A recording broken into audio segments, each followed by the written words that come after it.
Batata ba mama balandi ya Canal Congo o télévision tokutani lisusu mokolo ya lelo na magazine Nabino masolo ya MLC magazine oyo permetaka bino ya ko comprendre na moindre détail ba activité nyonso elekaka na partie MLC na makambo nyonso etali autorité morale na ngo Jean-Pierre Bemba Agombo mokolo ya lelo tokobeta masolo émission intitulée c'est là koloba masolo ya MLC na des invités au bazali na plateau mokolo ya lelo tozali na madame Fifi Pala Wele Oazali secrétaire interfédéral na ba question ya genre ya MLC autopesi Mbote papa journaliste.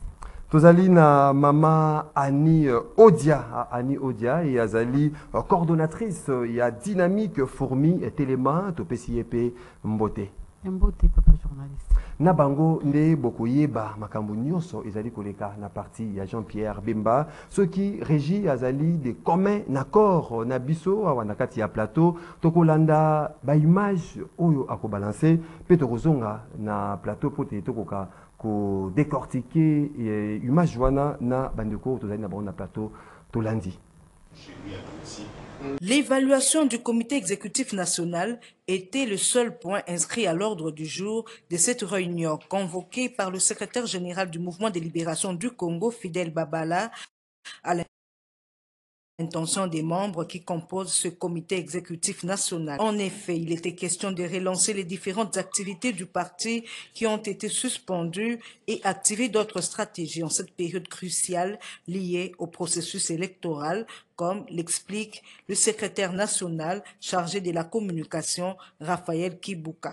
Nous avons été convoqués, nous, membres du comité exécutif national du MLC, par le CG Fidel Babala, pour relancer les réunions qui ont été suspendues, afin de pouvoir peaufiner des stratégies en prévision des élections à venir. Le MLC a fait ses armes, comme je venais de le dire tout à l'heure.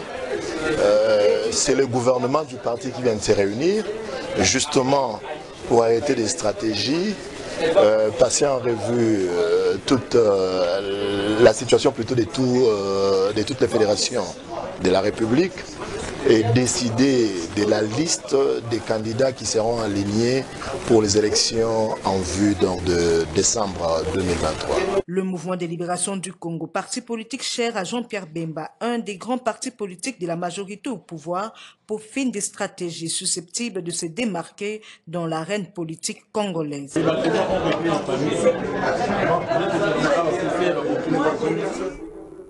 Mama Fifi Palawele tosili kolanda na bokebi activité il y a comité exécutif il y a parti MLC bayimboka ce qui va retenir en gros au la bangonine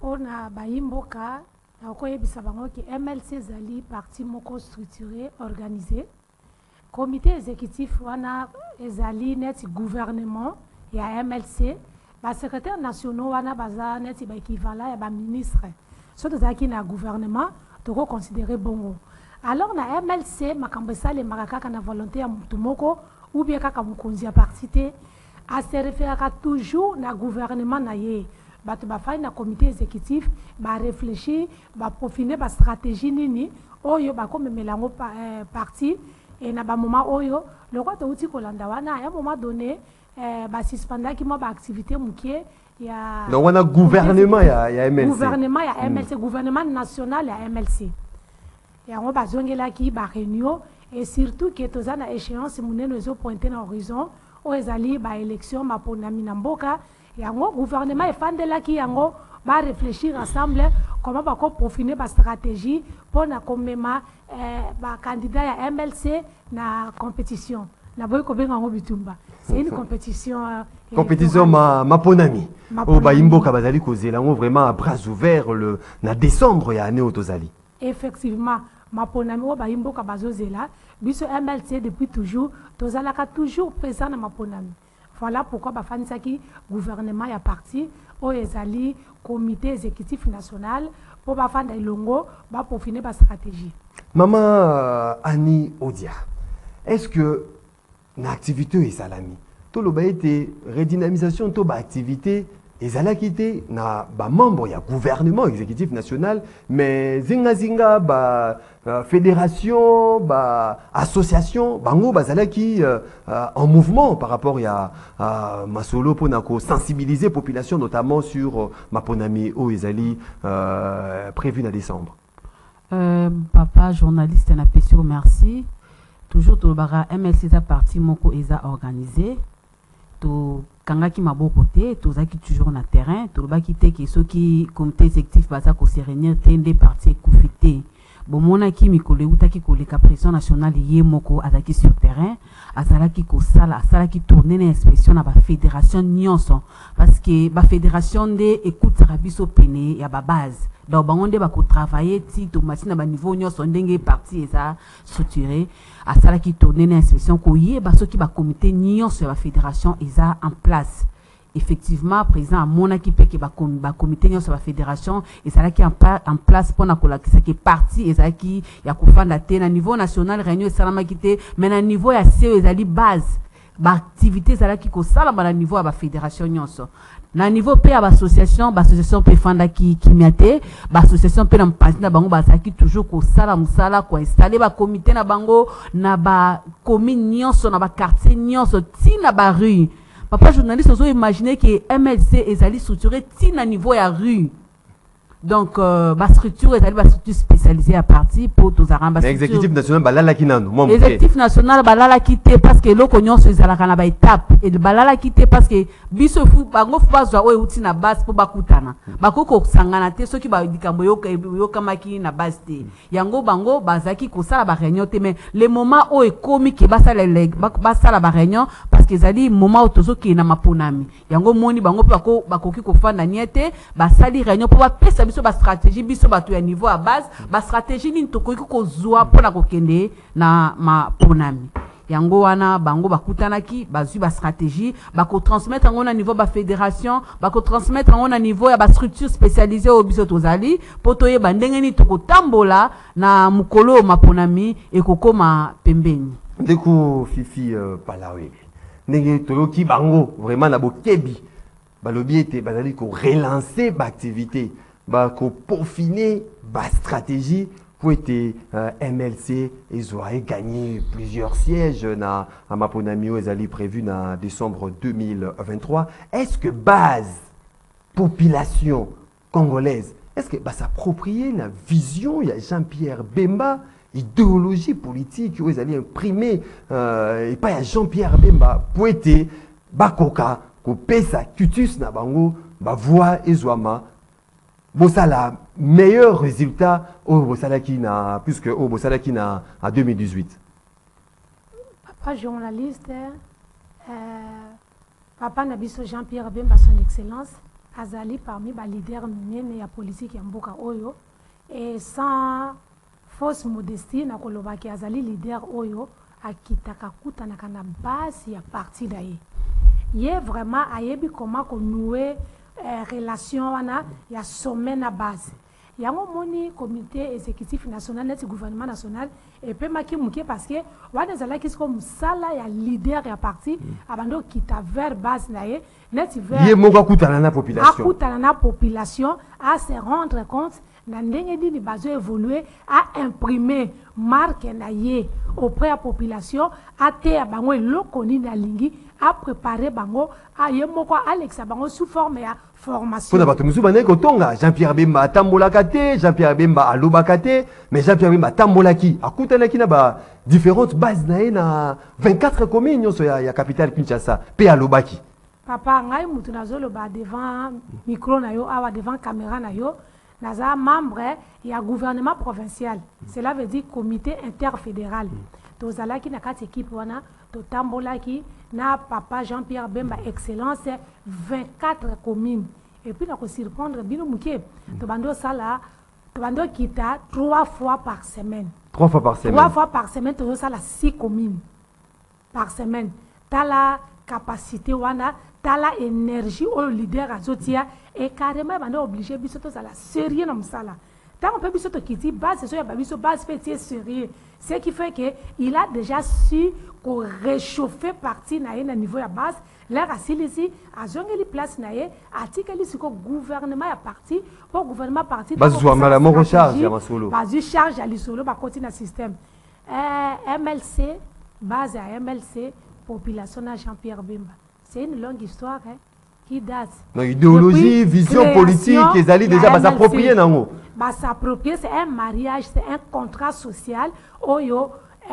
excellence Jean-Pierre Bemba salana population oyo asalana base na ye soko tuni base combo ya président ou bien combo ya leader na bino nani bakotanga ya avec facilité pourquoi po ba mona kaye ba pesa kaye mbote na maboko ba solaka na ye yazali parmi ba leader oyo ba buka mit wana que leader po mona ye trop de protocole non bane kotonga vraiment babi Bemba mona na raté Bemba lo baraté mais Bemba l'axi bango contraire ya ba penser na bango papa tangela nga leader politique ni na Congo oyo na Kinshasa to koti ba province te po papa kota katina ba province to suka kaka na niveau ya Kinshasa po to na Kinshasa tangela nga leader politique nini oyo abandoko visiter base na e 6 communes na semaine moko c'est ezaki vraiment non 6 communes na semaine moko 6 communes na semaine moko avant midi commune moko après midi commune 6 la semaine moko. Je pense n'a évité, mais je doute fort qu'il y a un leader qui a fait ce travail-là. Papa n'a donc vous avez assuré. Azali leader oyo ayebi valeur ya base et puis a respecter ka base, ayoka ka base, ayaka tiko sur la base. Bon ba yoka base. Donc Bemba yoka ka base. Base na yoka ka ngo madame. Donc na ko yoka yo vraiment na bokebi, na landio vraiment ba makamyo aussi koloba. C'est-à-dire, na 2023, résultat, ils ont mon sous. Ceux qui besoin qui 30 députés, ceux qui 40 députés, mais en 2023, MLC, est-ce que moi, certitude de cause à beaucoup comme un peu 100 députés dans l'Assemblée nationale? Ce qui résultat vraiment, il y a élection. Ils allaient par rapport à Moussala à terrain. En tout cas, je dis que 150 députés, ils ont pour la MLC. Dans le baron a rêvé. Par rapport au travail à terrain au Esalemi. Oh, Bilili peut aller coller qui ça? Bilili à l'appui Esali papa. So écoute, tu as vu ça avant ton émission, Bilili wana, il y a descente à commune yo sa Kinshasa to salaki. Vraiment, to boité, ba adversaire politique peut bazali, ba peut pas bundana ndenge na bango, mais Moussa da biso to salaki 150 députés en tout cas, eza pona ngai nombre amuké, ko ya ba députés nationaux au MLC kozwa. Maman Annie Odia, est-ce que vous allez prêt bino ba imboka MLC pour na maponami pour na batumisu bazali ko banga te fichier électoral les ali fiable te seni azali mabe seni azali ko bongisa tricherie en faveur ya majorité au pouvoir. Est-ce que bino bo s'est préparé par conséquent pour te affronter maponami? Papa journaliste biso MLC advient que pourra. Que ce soit fiché Zamabé ou pas, nous, les MLC, nous sommes prêts. Papa, tu es prêt pour la nini parce que tu prépares déjà base. Tu prépares base na ba niveau nyonso. Tu prépares base na niveau ya ba avenue, na niveau ya ba rue, na niveau ya ba quartier, na niveau ya ba commune. Donc, tozo banga ilo côté qui élection ya lelo ya lobby toza prêt même na juin na juillet toza prêt. On banga fichier électoral les ali fiabilité les ali torchon puis donc on a budget fichier électoral ndenge nini. Biso après audit externe, audit interne, o salamaki biso juger ndenge nini. Biso to juger fichier électoral na elo comment roté parce que on eza makambo seni des fois ebisa biso fichier électoral na eza mabeto eza malamu te. On eza musa eza travail ya seni donc biso le rôle la makambo etali politique nde to ko se limiter wana mais makambo etali fichier électoral en tout cas biso politique etali biso te biso tozo zela po balobi aza commission électorale indépendant tozo zela bino moi zéro ces ali na musala seni azali ko ça seni apesa biso date o tokokina mapona o biso tozo zela MLC yango wana o makambo fichier o makambo machine etali biso MLC te biso tozo zela donc MLC azali prêt au fichier électoral les a corrompu fichier électoral les a la torchon oh makambo machine à voter machine à voler MLC azali prêt à rekenema maponami si papa journaliste MLC azali prêt na nyonso MLC a kokenema maponami pe a prouver de quoi il est capable donc vous allez ko bangate tozo bangate tozo bangelo monte parce que présence na biso na terrain zo la sécurité tozo bangelo rotin papa journaliste yo otambola na Kinshasa oyo au monde ba parti nini eza na terrain ba parti nini eza na terrain ba parti nini ezo kitasi na ba niveau ba venu pour mona populaire base na e elo mo baza na terrain donc ba zela raso donc comme moi 2 mois avant élection de babimi mais MLC a préparé base na e bien avant biso MLC tozo préparer base na biso yango chaque fois quand to kendaka ba terrain to expliquera bango tout d'abord idéologie MLC MLC botami wapi vision nango ezali wapi parce que ceux qui muto afandisi idéologie à parti akokima parti on a takomi membre fidèle ya parti bino ozali bana nzambe avec Dieu nous vaincrons avec Dieu nous vaincrons yango na nde slogan na biso to tambola elongo na nzambe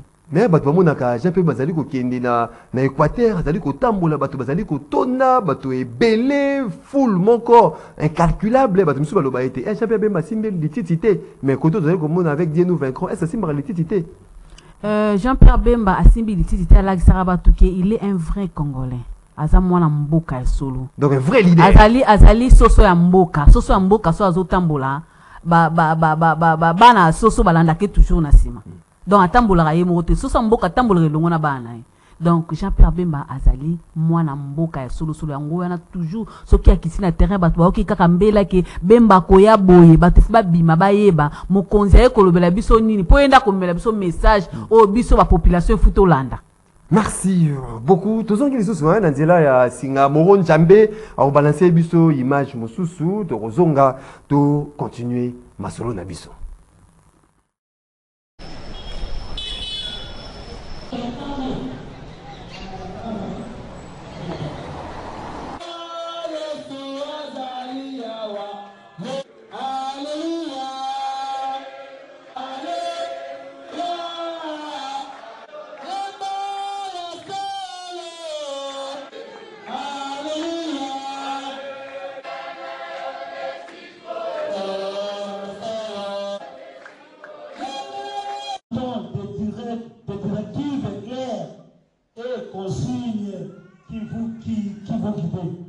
Notre comportement pendant cette année qualifiée d'électorat.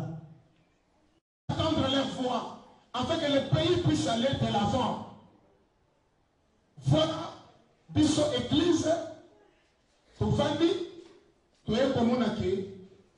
Le colo s'allie mon en anxiété, même si dans le pays de sa canapé.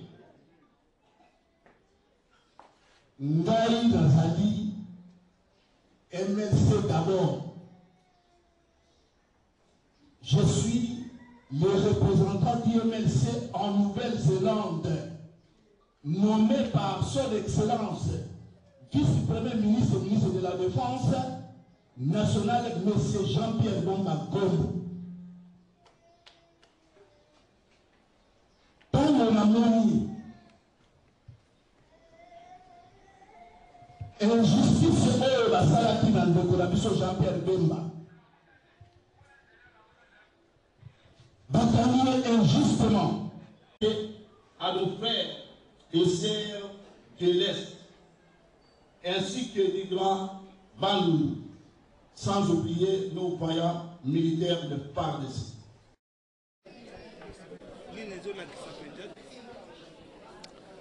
Bon, omoni eloko neloko ezalaka na tina na yango pe na kolo na yango. Ngai lokola concepteur ya association Génération Jean-Pierre Bemba nauti koye koloba siko na lompoto te vision na ngai ezali na bandeko oyo bazolanda ngai. Je suis concepteur mais je ne suis pas tel. Je travaille avec les autres mes amis comme vous le voyez ici. Objectif na biso ezali Tosunga, Bana Congo, va se prendre en charge. Bon, qu'on se prenne en charge le Lengenin. C'est-à-dire que Kopé Sabango, Misala, dans le cadre social, et Misala Ango, Kopé Sabango, puisque Bissot a soutenir vision, il y a un leader politique. C'est-à-dire Kopé Saye, pour soutenir moralement, physiquement, de façon que ce qu'il est l'homme pour la Mesali, Topé Sabavoa, Jean-Pierre Bemba, pour que Jean-Pierre Bemba comme président de la République. Une fois Jean-Pierre Bemba président de la République, nous allons travailler à ses côtés. Pour que nous ayons moyens, fonds alloués pour la population se prendre en charge. Parce que maintenant, c'est à cause de la politique.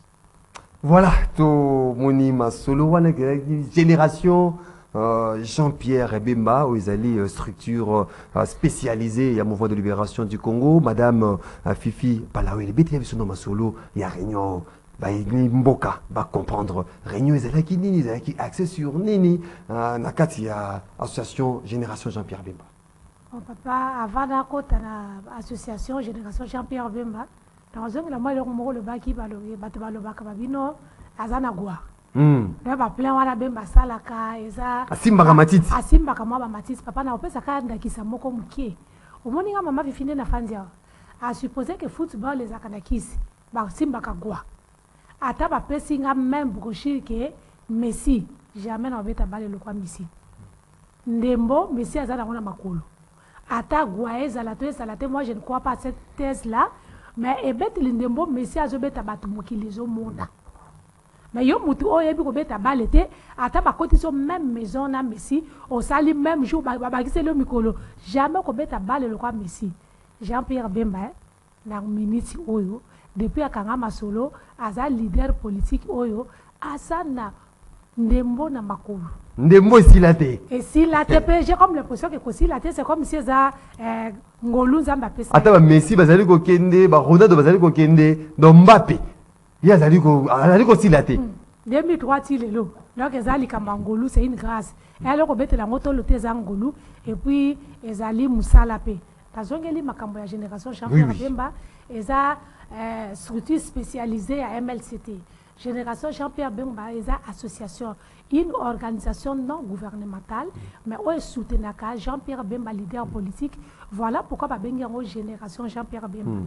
Biso a troka moi mais sous d'autres siens na mikili mususu eza normal ba association et soutenir ka ba leader politique a pour tala papa na ngai ceux qui le lo ba nommé yo ba nommé kingani ministre ba voter comme bourgmestre comme gouverneur na minute to moni association moko botami ya mama c'est-à-dire moi si na yo association moko ya ba na yo les amis de tout ça et ça quand association soutenir ba leader politique mais problème ne ton dit mango est à la claire et ça soutenir c'est le ko batama donc oui botama association génération Jean-Pierre Bemba et botamate pour na Jean-Pierre Bemba zali na poste songo to pakala pote ba bénéficier na eloko mais pour soutenir kaka Bemba par rapport à vision na idéologie na association génération Jean-Pierre Bemba papa et puis ba bazolanda biso ba créer en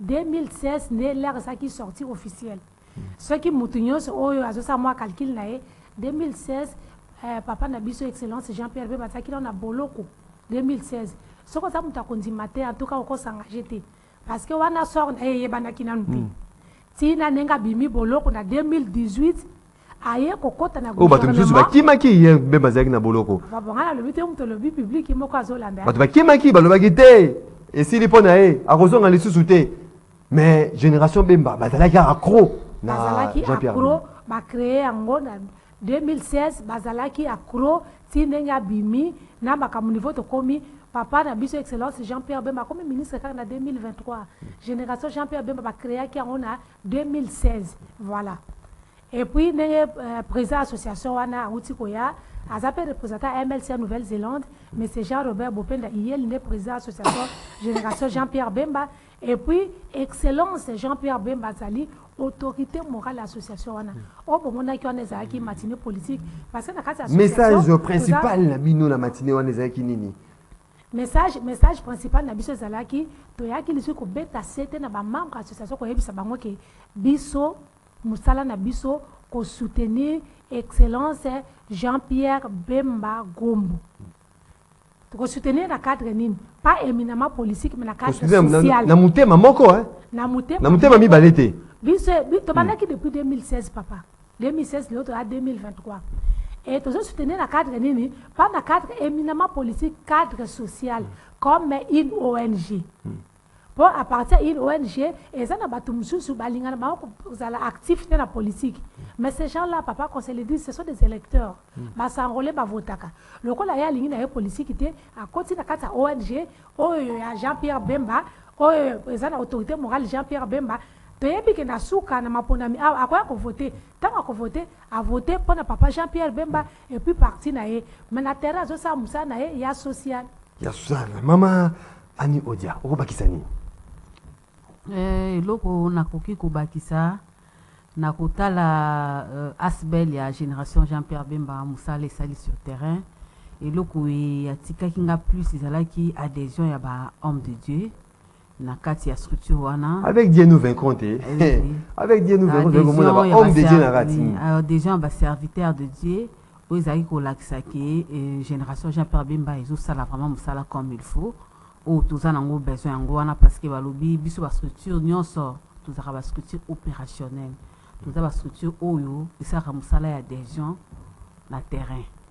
Donc génération Jean-Pierre Bemba eli biso part ya munene komela biso ba homme politique po tebi ke na sima ba homme politique to na église mobimba nde loko na kokoloba la makambo ba sali ya nzambe to mona ba mo na bilili ndenge ba koti na génération Jean-Pierre Bemba donc vous allez komona ba sali ya nzambe ba koti kuna se ke église mobimba ba adhérer déjà na vision politique ya Jean-Pierre Bemba Moron Njambe soko zali en commun accord na biso tozui image ya suka oyo tokokabwana na butu ya lelo. Le traitement des dossiers des candidatures féminines du mouvement de libération du Congo, alignés dans différentes joutes électorales, était au centre de la réunion tenue le week-end dernier par la Ligue des femmes du mouvement de libération du Congo. Réunie autour de Bébé Nkoy-Mafuta, présidente nationale de cette structure spécialisée du MLC, ces femmes du parti du chairman Jean-Pierre Bemba plaident pour la représentation accrue des femmes sur les listes électorales, conformément à la Convention sur l'élimination des discriminations à l'égard des femmes, CEDEF, la résolution 1325 du Conseil de sécurité des Nations Unies, des textes qui affirment la faible participation de la femme à la gouvernance démocratique et une violation récurrente des droits humains. Ces traités et conventions demandent aux parties prenantes de promouvoir l'accès des femmes dans la vie publique et politique. Pifili Koundé, présidente provinciale des femmes du MLC, explique. Nous sommes venus répondre à l'appel de la présidente nationale Ligue des femmes, Mama Bébé Nkoy-Mafuta. Donc il s'agit aujourd'hui, la question est de traiter les candidatures au niveau national, de traiter et présélectionner, parce que le traitement sera fait par la hiérarchie, mais au moins sélectionner, voir qui sont candidates, donc la présélection de la candidature féminine au sein du parti. Se prépare justement, voilà pourquoi nous répondons à l'appel de la présidente nationale Ligue des femmes, Mama Bébé Nkoy-Mafuta. D'autres femmes présentes à cette réunion ont aussi livré leurs impressions. Je pense que les femmes, pas seulement au MLC, d'abord sur toute l'étendue de la République, les femmes ont été massivement sensibilisées et elles sont motivées, ça il faut le dire. Et au MLC, j'ai vu plusieurs femmes dire que elles vont se présenter en tant que candidates. Les femmes, cette fois-ci, au sein du MLC, ne veulent pas se présenter seulement comme des électrices, mais aussi comme actrices principales, comme des candidates. Et elles seront le bienvenu parce que nous soutenons toutes les candidatures féminines. Et les partis...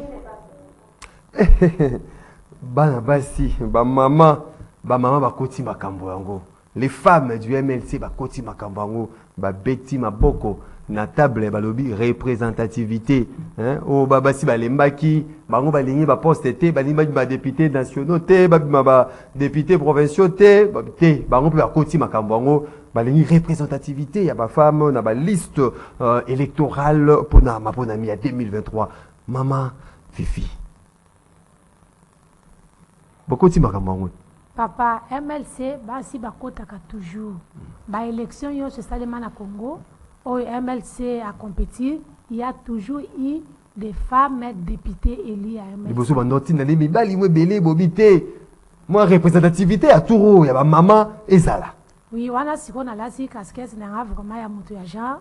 Il faut pas papa ba noti a permis tuer belé mais Touro yo, to sala ki musala ya sensibilisation. Koloba ke maman, kozala kaka électricité ou kozala pe candidate. Et surtout que na kasa MLC basala ka promotion makasi ya basi leader à MLC est vraiment atenaka compte na promotion ya basi. Tokoka moi MLC a qui 3 postes ministériels. Mais moi si mo na kati. Calcul est compliqué biloko on a parti musu ba kwa kusala te yango pe on te profiter na opportunité ko benga ba mama bo fana na ndako te boya ebele kwa de na boza ya kolemba te ezalaka ya moko mona ba mama balingi bapesa bango mais mpona basala ma mosala comme il se doit mona bazali su bolembo te natala mwana nanga na ndako te turo makaba kolembeza te turo zali tozo combattre contre mibali te mais on combat ensemble avec les hommes parce que balobi une femme dans la politique la change. Beaucoup de femmes dans la politique changent la politique.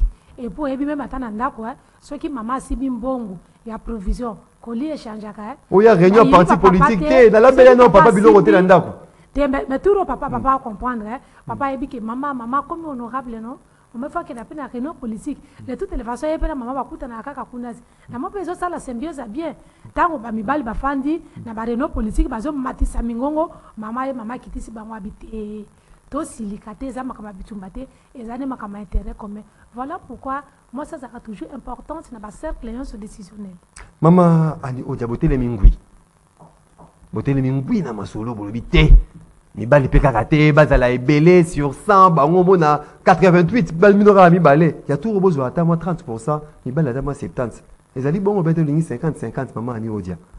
Papa journaliste na pesio merci ngana koloba 50-50 parce que ça capacité pe na force ya moto na terrain mais biso na niveau na biso na mpanzi ya MLC tozo pour sa kaka ba stratégie ya ndenge nini basi bakoko za la représenter massivement na kati ya législatif ezoya tozo sala ba réunion par rapport yango tozo sala ba réunion lelo kutu to uti na réunion na biso ya Ligue des femmes o to sali pona ko yebisa bango ba ya kotika ba candidature na bango et kozala valable na kati ya liste ya MLC ba ya kotika ba candidature na balungola kubanga babanga te musala to sala en terrain pe yango wana ko yebisa ba mama ba ya kotika wa za capable aya kotika candidature na et kozala recevable oui to temingui déjà tozo sala pe ku dernier mikolo e ko landa toza na séminaire moko e renforcement des capacités par rapport à ba candidature ya ba femme candidate ya MLC pour to renforcer bango capacité na niveau etali maponami. Donc ça la séminaire on a peut-être la semaine prochaine avec une équipe Mobimba Ligue des femmes maman bébé maman Denise Villa ba on basali ba Konzia Ligue ba ko benga ba candidat nyonso féminin au basa ya MLC ba ko ya pour ba yebisa bango nini ba ko sala na terrain en tant que ba candidate. Donc pour na koloba ki MLC eza eboya moi cité MLC et soutenira toujours vous ensemble. Oui, MSC soutenera toujours moi si et sera toujours moi si ma coquille yako poussa na pona ko meka oyo akoki pe ko meka tant que mobile yango au moins qui maman Fifi outi ko loba déjà qui président na biso moko a soutenera déjà moi si y ataka moi si au centre de tout to ba qui l'MSC met l'homme au centre de tout donc MLC moi ça n'a pas considérable c'est ça moi ça n'a pas na considérable moi ça n'a pas na au parti ça ko considérer au monde qui na gouvernement de balobi ba pesa ki 50% qui na ki pour la biso donc biso na penser MLC toujours ko continuer ba stratégie il y a ndenge nini moi si akoko za la représenter na ba législatif il y a 2023 donc avec Dieu nous vaincrons. Batata, ba mama balandi. Ya Canal Congo Télévision. Masolo nabino MLC et ceux qui ont qui est sengo. Mokolo alelo. Ya kuyambila bino mama Fifi Palawi Léo Azali secrétaire interfédéral. Il y a la question du genre. Il y a MLC, madame Annie Odia coordonnatrice Fourmi dynamique Fourmi Téléma. Natoni bino botondi. Merci. Bino pe bozala ki ebele ya kolanda émission ya mokolo ya lelo na pesi bino motondi mingi émission zala ki réalisé et pa ya Moro Njambe Christian Banjolo zaki na régie d'antenne télévision de ko Olivier Longwango na prise de vue tokute na bino mbala sima pour continuer masolo bolembaka yango te masolo ya MLC. Botskeli madame na botana bino.